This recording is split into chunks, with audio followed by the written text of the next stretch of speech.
Welcome back, folks, to the WP-Tonic show. It's episode 599. Yes, one more show to 600. 600 episodes, listeners and viewers. We've got a great guest for the show this week. We've got Gibb, founder and CEO of Cloudsponge. I'm going to let Jay explain what Cloudsponge is, and then we're going to be talking about his journey in the world of startups and making a profitable business. It should be a great interview. So let's start off first with my co-host, Stephen. Would you like to quickly introduce yourself to the new listeners and viewers, Stephen? Yeah, my name's Stephen Souter. I'm from zipfish.io. We make WordPress fast by optimizing the code that runs WordPress and the code that's running on the servers. And Jay, if you can give us a quick 20-second intro about yourself, and then we'll go straight into the interview, Jay. Cool. Thank you, Mr. Denwood. Nice to meet you guys. I'm Jay from Cloudsponge. We help WooCommerce stores double their word-of-mouth sales. So we do that through optimizing interfaces for sharing and making them better in general. So, Jay, let's go into the history of Cloudsponge.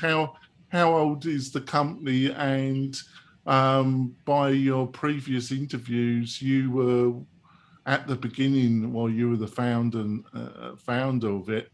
Why did you start the company? What made you think that this was going to be a good idea?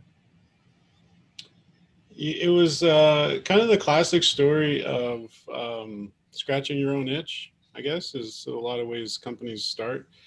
We sort of conceptually began in 2009 and started building something in 2010. So we're about 11 years old, going on 12. And one of the things that we were building for the product that we had in mind was address book integrations. It was kind of a feature of the product. So we were building integrations with like Google Contacts. At the time, they called it Gmail Contacts. Now it's Google Contacts. And Hotmail and AOL and Yahoo and iCloud and all these other places where people store their address books. And so we did the engineering effort to build all those integrations because part of what we were trying to build required that in order, like as a piece of the puzzle. And in that journey, as we were doing that, first of all, we realized that it was really hard. That was the first thing. It was a lot harder than we thought it was going to be. And then second of all, we realized that there were a lot of like open source solutions and sort of abandoned software packages that claimed to do what we thought they would do as far as making that job easier. And they were either, like I say, abandoned, or they just didn't work, or one of them was acquired by Facebook, and so it just kind of vanished and went away. And so in that journey as developers, we're using like Stack Overflow and GitHub and all kinds of communities and stuff. And we just run across a lot of other people that were challenged by the same problem, right? They're bumping into the same absence of solutions, and they were all sort of building it themselves as well. So because of that, we saw that opportunity, right? And we saw the energy that we're putting into it and the quality of what we had built. And so we decided to pivot and basically sell that, right? Take those integrations that we had built, put an API, like layer an API on top of them. Like at the time, it was just a REST API, like a backend API. And then, put a price tag on it, make a homepage, and like see if any of these other people that we were running across in these communities wanted to buy it from us instead of building it themselves, right?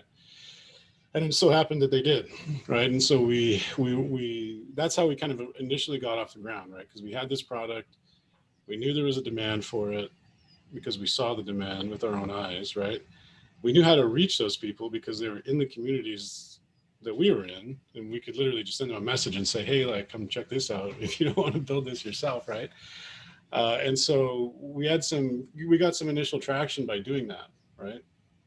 And then sort of fast forward kind of quickly because it's a 10-year story, so I don't want to bore you with it with all the little details, but over the years, we've always had this culture of like observing what our customers are doing with what we've built, and then figuring out how we can meet them a little bit closer to that, right? And inching closer and closer and closer to the actual use case, right? The actual point of value recognition, right? And so at first it was this REST API that I mentioned, and then we built what we called, at the time we called it the address book widget. Now we've renamed it to being called the contact picker. And that's basically an interface that you can put on your website that brings all those different address book sources into one interface where you can select people and use it to populate like recipient lists and things like that on your website, right? So we had that contact picker for years. Vast majority of our lifespan has been selling the contact picker. To generally the buyer for us has been engineering teams, right? Big companies, small companies, you know, all kinds of companies that don't want to build their own integrations with all these places and don't want to build their own contact pickers or contact picker. They'll use ours, and it's just a JavaScript snippet that you can configure. It's really easy to install. And then again, with that same culture, we've always observed, like, why are they using the contact picker? You know, and we'll see it's like we're dominant in like crowdfunding sites. We're dominant in social networking sites. We're dominant in e-commerce stores. We're dominant in like CRMs that are trying to make it easy for you to import your address book to populate a CRM. So there's all these different use cases for why different companies or products want to use address books. And the one that we're excited about now, and the one that we've sort of decided to focus our energy into, is the e-commerce stores, right? Because it's just such an instant value, where when e-commerce stores make it so that their customers, their users, are able to access their contacts directly from these places inside the store, like for a referral program, or for sending coupons to their friends, or for wish list sharing, or for all the different places that you can imagine inside an e-commerce store, where you might want your existing customers to like input an email address of somebody from their address book, and you don't want them to go to a different tab or try to copy and paste an email address from a different window, because that's where you get your abandonments, and people just lose you if you make them leave your website, right? And so I got this kind of instant obvious value with the e-commerce vertical. And so in that theme of sort of observing the success stories that our customers are having when they're doing all the work, the next phase that we're in right now is building that layer, right? And working on actually meeting, like I say, meeting our customers halfway or meeting them where they are, and building that functionality to make sharing better within the e-commerce universe. Oh, that's great. I forgot to mention our major sponsor at the beginning of the show, so I'm going to do that, and then I'm going to throw it over to Stephen. I just want to mention, like I say, our major sponsor, which is Castos. If you're looking to do hosting for your podcast, and you will need somewhere to host your audio files, I can't highly recommend more than Castos. I was using another provider, and I've been using them for about 3 to 4 years, and then Castos approached me, and it was about half the price. But what really excited me was their great interface. Basically, not only is it extremely clean interface, it's extremely easy to use. And those two things don't always go together. You can sometimes have a very simplistic looking interface, yet it can be a bit of a puzzle to use. But you don't often get a really clean interface that's really easy to use from day one. And that's what you get with Castos. It's extremely attractively priced. It has a load of additional other options if you're thinking of getting into podcasting. And their support, I've just found it really fantastic. So if that's interesting for yourself or for your clients, go over to Castos. You'll find all the links in the show notes, and have a look at their plans and buy one, I would suggest. So over to you, Stephen. I love this product. by looking at like the logos and stuff I've on your website, I've definitely interacted with you guys before and without even knowing it.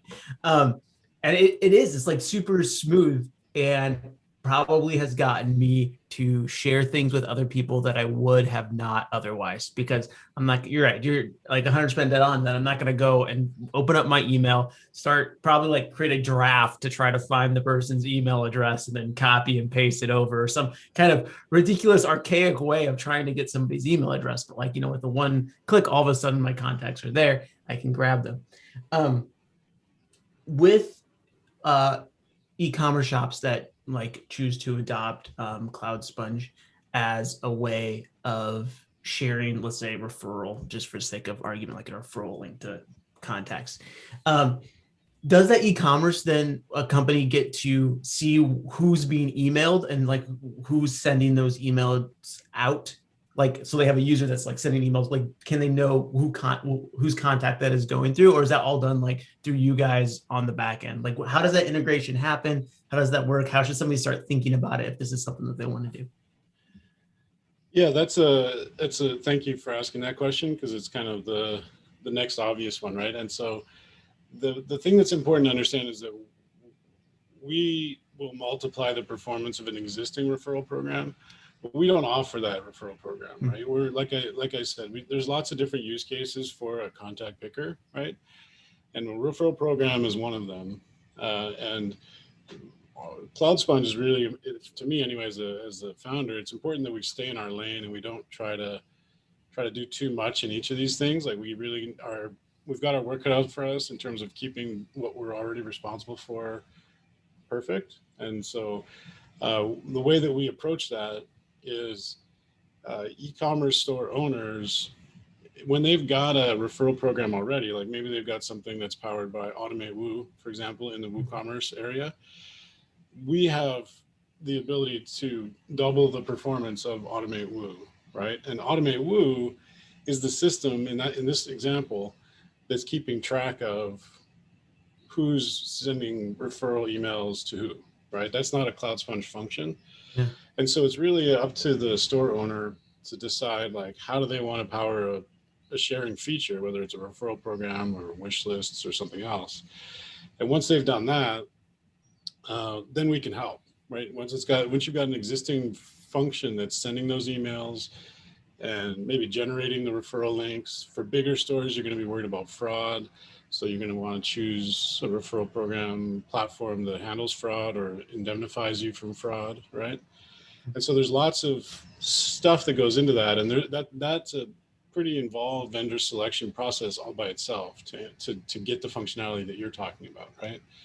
But at the end of the day, once you've got a screen on your website, a form on your website that has an input for creating a recipient list, whatever the reason is for that, right? Then that's where we can basically double or triple the performance of that form in that area, and ultimately, like, that whole sort of acquisition channel for your business, right? And that doubling and tripling of performance is coming from just like removing the barrier of having somebody manually enter in the email addresses. It's allowing them to connect, right? The exponential is because it becomes that much easier. That's one of the ingredients in the recipe. It's not the only one. There's a couple other things that I can sort of tell you about that also are like byproducts of the address book that I think are pretty interesting. But that one, before I move on to those, that one is you're right. And our data on that is really just anecdotal, right? Looking back at 10 years, what do our customers say? We've got case studies and testimonials, and we talk with our customers all the time. And that's like conservative. Most of them say, yeah, we're sending out double the number of referrals that we used to send out, right? Or more, right? And the actual number that we kind of, one of our North Star metrics inside the company today, as of now, is 3.5.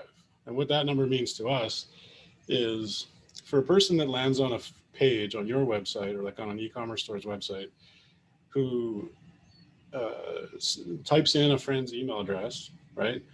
On average, people that have to type an email address will do it once, especially if they're on a mobile device, right? Like, have you ever tried to assemble a comma separated list of email addresses on your phone? Like, it's almost impossible, Yeah. right? It's really, really hard to do. So they'll do one. But for those that have the address book, the contact picker attached to that form field so that people can click on a button that says like add from address book, the average number of email addresses inputted in that scenario is 3.5, right? So you've got basically 3.5 times the number of email addresses, or the volume of email addresses that are actually being, emails that are being sent is multiplied by about 3.5, right? So that's kind of the first top of funnel metric that we improve pretty much instantly as soon as you install it, right? The next one, it requires a little bit more engineering, but it's really interesting. And it's something that it wasn't self-evident. It wasn't something that we understood, it wasn't obvious until we saw basically like our best customers and we sort of dissected what did they do. And what it really is if you think about, again, those two different examples, right? The with and without the address book. Without an address book, your software receives an email address, like a recipient email address, right? And how personalized can that email really be, right? How much personalization can your transactional email have when all you know is the email address of the recipient of the referral, right? Yeah. It's going to be, first of all, the from address, so the from field of the email is going to be from your store, which is probably a store that the recipient's never heard of, right? Because they're being referred to it. The sender may or may not be in a session where you've got their name. You can't really personalize, put the sender's name in the subject or anything, right? Or anywhere. And the recipient's name, you don't have. All you have is an email address. So you've got, my friend typed in my email address, but you don't want to make them type name, first name, last name, email, first name, last name, email over and over again, right? You just don't do that. But when the payload that's populating that form is an address book, you have everything. So each of those emails that goes out can be like from J. Gibb via store name, so that the recipient sees my name and they recognize a person they know, right? And it can be, and have your name in the subject line without the user having to type in your name. They just typed in or they just clicked on the thing that was your email address. But now the software sees your name as well, because it's also stored in the person's address book, right? So not only do we get that like 3.5x on average multiplier at the top of the funnel, but then we also get another multiplier on open rates and conversion rates of the email that's being sent, right? Because we're personalizing or enabling the store to personalize. Of course, there's some engineering that goes into that. But that personalization is where you can really ratchet that performance up even more if you invest the energy into doing the personalization for the referral emails themselves. Oh, that's got. We need to go for our break, actually, Stephen. We'll be back in a few moments with Jay Gibb, the founder and CEO of Cloudsponge. We'll be back in a few moments, folks. We're coming back. We've had a good conversation in the first half with Jay. Before we continue the discussion, I want to tell you about a webinar I'm doing with Spencer Fall and one of my regular panelists on my roundtable show. We're going to be doing this on Friday, June the 11th at 10:30 a.m. Pacific Standard Time. It's going to be part 3, the final part of our trilogy, on how to use launch flows and a group of plugins to build something even better than ClickFunnels, something that allows you to utilize the power of WordPress to produce marketing automation funnels that can match the best of the SaaS products at, let's say, 1/5 of the price that you would be charged for something like ClickFunnels, not only for yourself, but for your clients. So I suggest that you join us. How can you join? Well, you just go to any of the podcast episodes and you will find links that will enable you to sign up, and we'll just send you a quick email reminder a day before we go live, and there'll be a link where you will be able to join us and ask myself and Spencer any questions that you might have about what we discussed during the webinar. So let's go straight back into the interview. So is your company bootstrapped, or did you take outside funding to help you, Jay? We are self-funded. Oh, so you're bootstrapped. So was that a conscious choice that you would keep the company bootstrapped? Yeah. I mean, that's my preference, right? I like the calm lifestyle, right? And so we've built a culture within the company of everybody actually enjoying their jobs and sort of enjoying being able to take their time to do things properly and talk to customers and all that kind of thing. And so the stress and anxiety of being a venture-backed business really has no appeal to me. No, I totally agree with you. And you said you're focusing on e-commerce. So the two main players seem to be either Shopify or WooCommerce. So I don't know your statistics. Is of those two major players, is there one that's dominant that utilizes your product at the present moment? Obviously, we're quite focused on WordPress, and we have a lot of WordPress developers and members of the WordPress community that listen to this, but we like to get people from the outside in web development and in products coming on the podcast, because it just mixes things up a bit.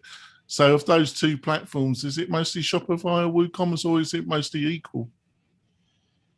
You know, it's probably pretty close. I think a lot of the ways that we actually end up showing up, and I think Stephen kind of alluded to this at the beginning of our conversation, where when he said that feels like he's used Cloudsponge before, but like he didn't like consciously acknowledge that he was using Cloudsponge. Like we're sort of that like undercurrent of a lot of things, and people, I get that reaction a lot. We're like, oh yeah, like I think I have seen that before, whether it's on like Nextdoor or Yelp or Airbnb. Like you've seen it before, even though you didn't really know that we were behind it.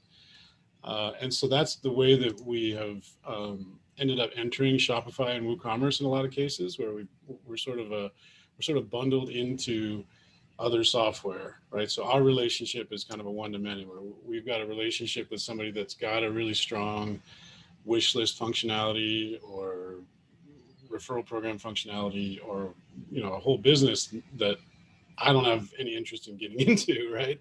And they're in there, right? So from our perspective, it's a little bit abstracted, to be honest. Yeah. But it is probably pretty equal. The one thing that I would say sort of is in favor of the WordPress side of that is that there's more development freedom, right? So for people that want to do the kind of thing that I just described with the perfect personalization of the referral emails, it's a little bit more approachable to do that in WordPress, because you can do whatever you want. It's an open source software platform, and you can, however much engineering you want to invest into it, you can do, right? In Shopify, I think that's possible, but it's a little bit more, there's more barriers in the way of actually like making it do whatever you can imagine, right?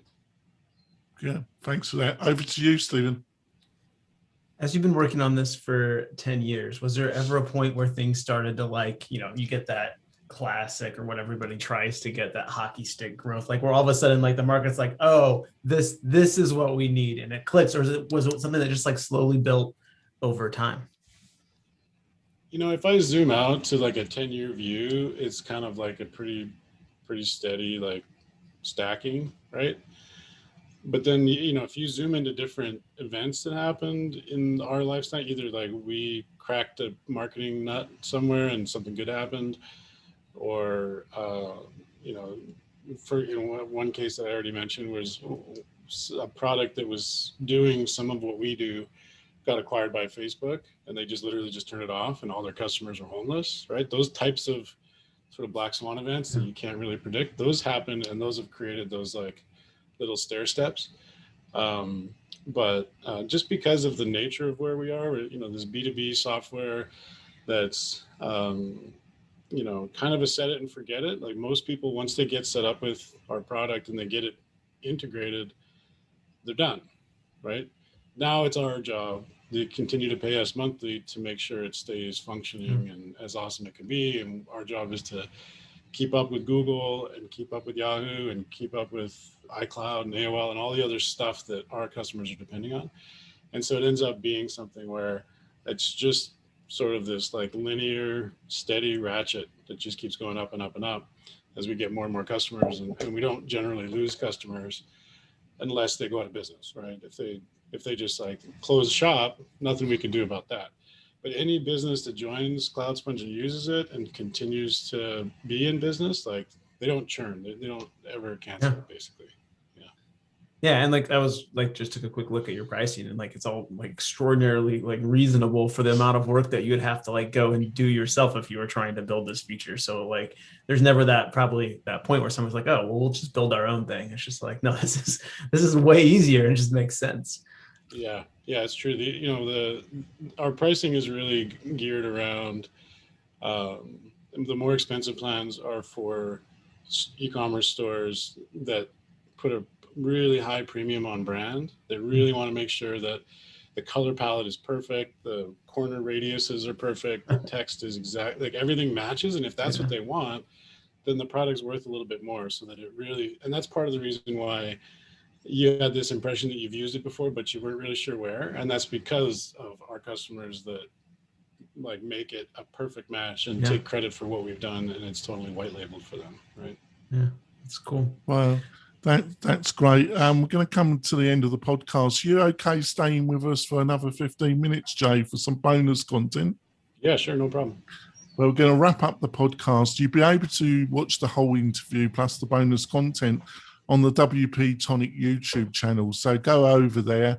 We've got a host of interviews with bonus content, which you won't be able to hear on the podcast part of the show. So go over to YouTube's and subscribe to the WP-Tonic YouTube channel. I have a load of other tutorials and other materials there that you might find interesting. So, Jay, what's the best way for people to find out more about you, your team, and your product?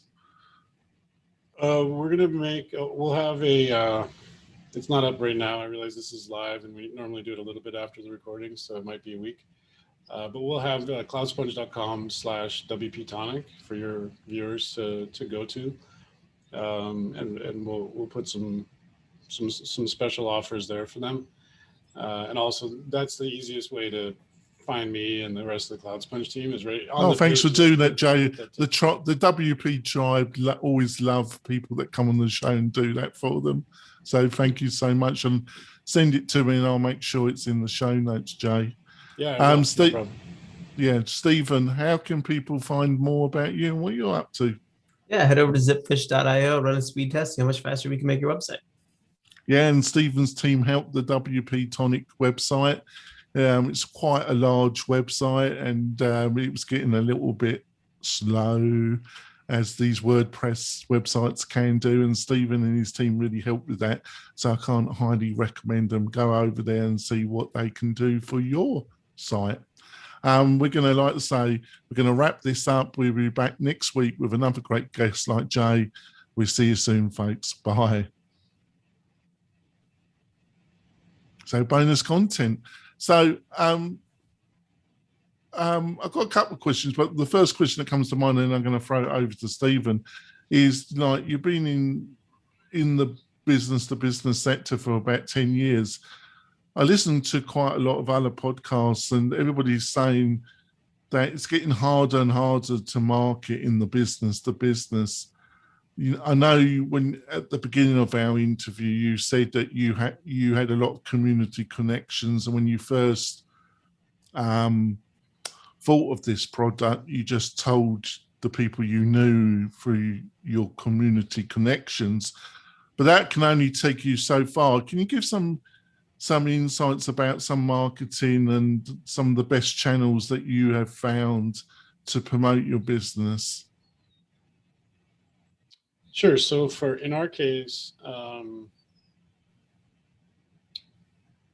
Email contact lists.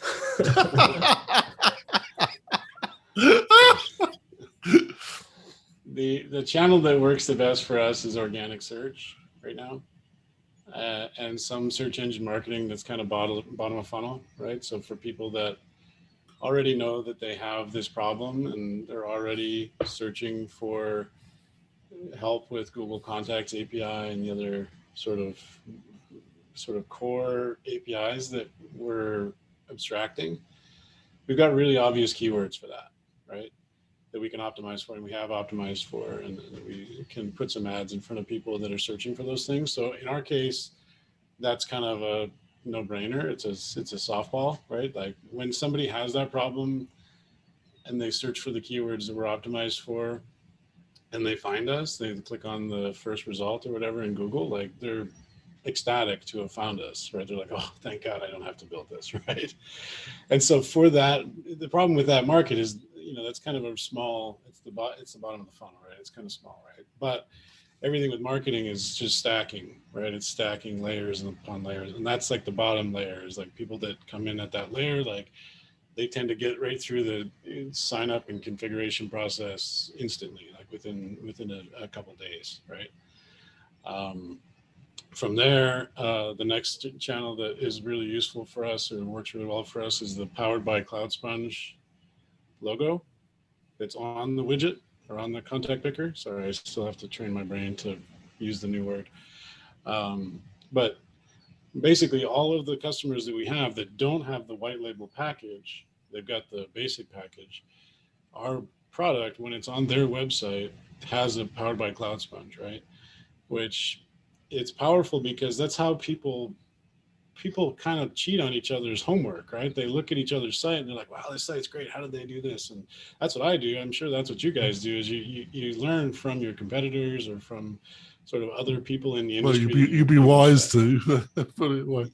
Yeah, exactly. You shouldn't be inventing everything from scratch, right? So that Powered by Cloudsponge logo for us, just pays dividends constantly. Yeah. What about podcasting? You've come on this show.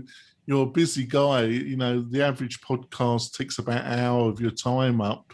That's what we're going to be taking up of your time. Why is it? Because you can get yourself in front of developer or e-commerce business communities.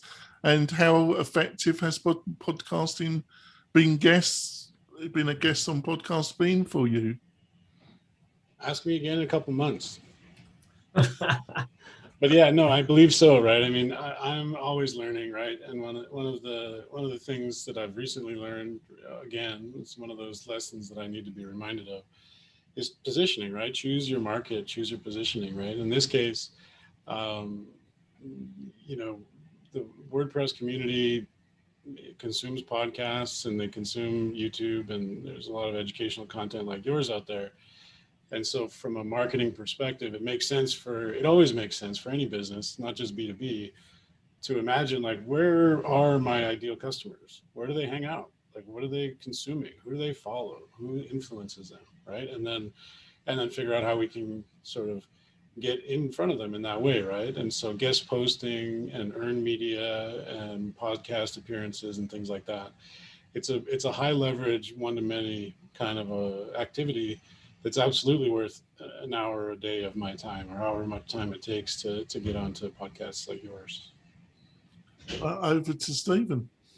Yeah, as we were talking about like a little while ago about just kind of the 10 years of building and growing this company, do you feel like the vision that you had at the beginning is like where you are now, or were there like a lot of pivots and stuff? I know it came from a completely separate product that had this as a core feature, but once you decided to pull that out, is this what you had envisioned, or was there pivots and turns and it's a very different product than it was at the very beginning? We never had a really clear long-term vision. I don't think. We've always sort of known that there was appetite, right? But like I said, the way that we've moved forward is by observing how people use our product and then moving into that space. It's kind of a slow land grab that's very opportunistic and calculated, right?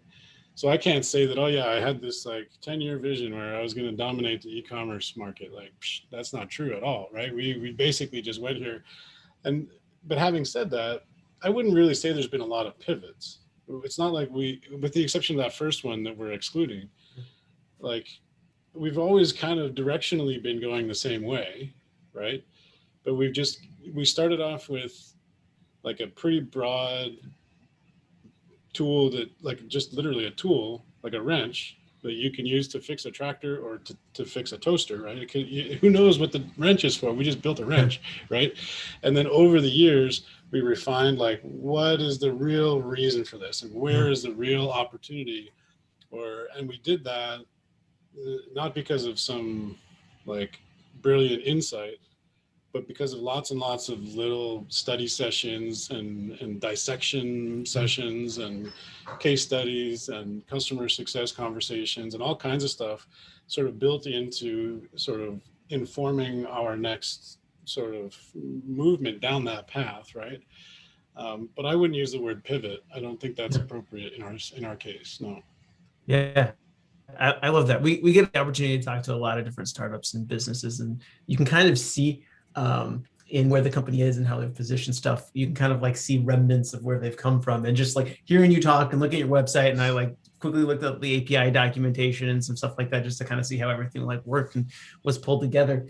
There is like this real like intentionality, thought through, like well-crafted thing that I think is void in a lot of startups these days, because it's all about how fast can you build it, how big can you build it, you know, how big, how fast can you go for how long, kind of thing. And there's just something really, I think, exciting and refreshing when you see a product that is just like really well crafted, thought through, and does what it does like in an excellent sort of way. That just always, I don't know, from a product standpoint, it just always makes me really, really excited. And cool. Yeah, like thanks for saying that. That's good to hear. Yeah, it's awesome. And even like hearing you say like you're targeting like bottom of the funnel kind of people, like looking at the website, like that's consistent. Like if you get to your website and you have no idea what you do, it's hard to understand exactly. But if you're searching for a tool to solve that problem, like, oh, like it resonates like right away. And just that whole consistency of everything is really cool. I'm gonna have to try this out. I love your product. It's getting me really excited about some different directions that we can go marketing wise. But oh yeah, do it. We're always happy to help too. If you don't have the engineering bandwidth or budget to like sort of pick something up, or you're not really sure how to do it, like I said before, like I really am trying to build a culture of like a calm business where we don't have to feel bad about spending 1 week helping a customer that we're only going to make $50 from, right? Like that, that's okay, right? That's totally fine. And everybody in the company is encouraged to do that, right? And because at the end of the day, each person that we help represents a group of people that have a similar problem, right? So when you do start digging into it, just feel free to use our community and our communication channels freely. We're always excited to talk to our leads and our customers.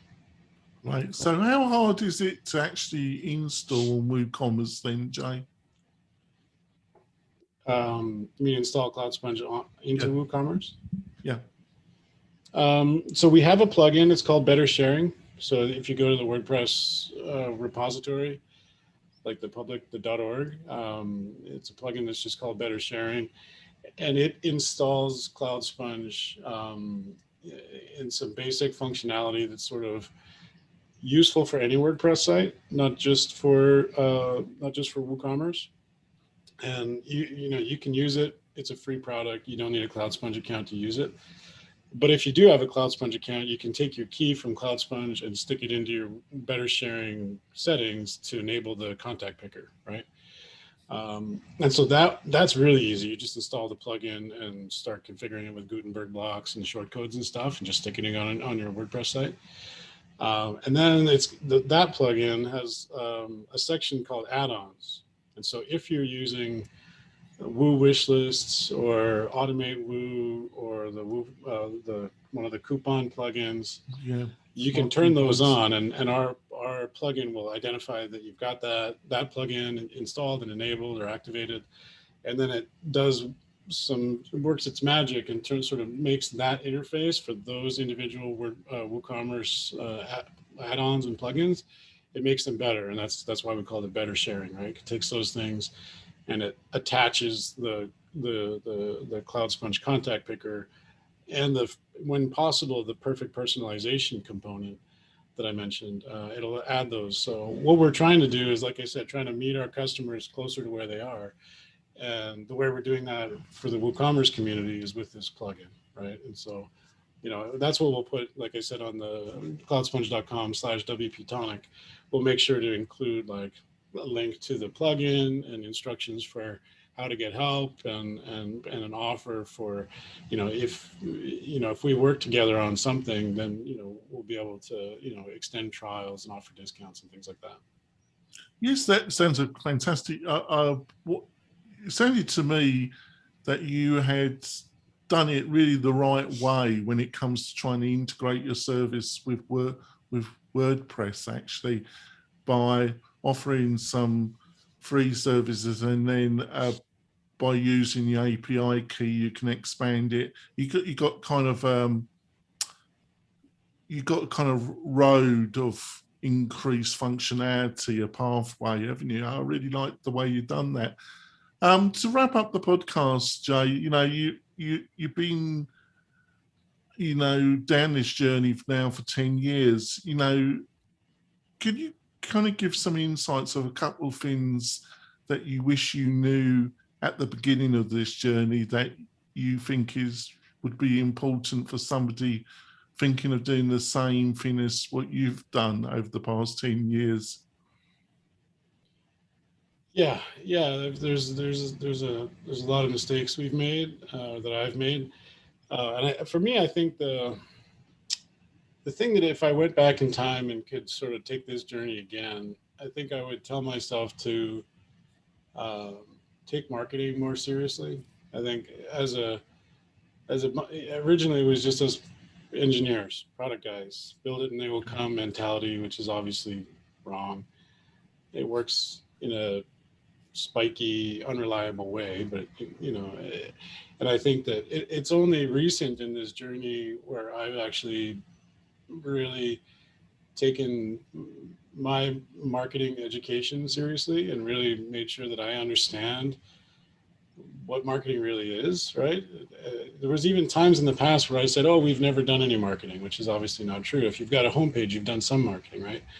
But in general, like creating that sort of marketing, stacking those marketing channels and really understanding funnels and acquisition sources and traffic sources and all that stuff, for me has been always, all these little satellites of basic understanding, and I've never really taken it seriously or I hadn't taken it seriously to put them into a framework and create and realize that the marketing for your business is its own product. Like you've got your product, which is important, but it's only half the battle. Like there's actually an entire product built that is a marketing product on its own.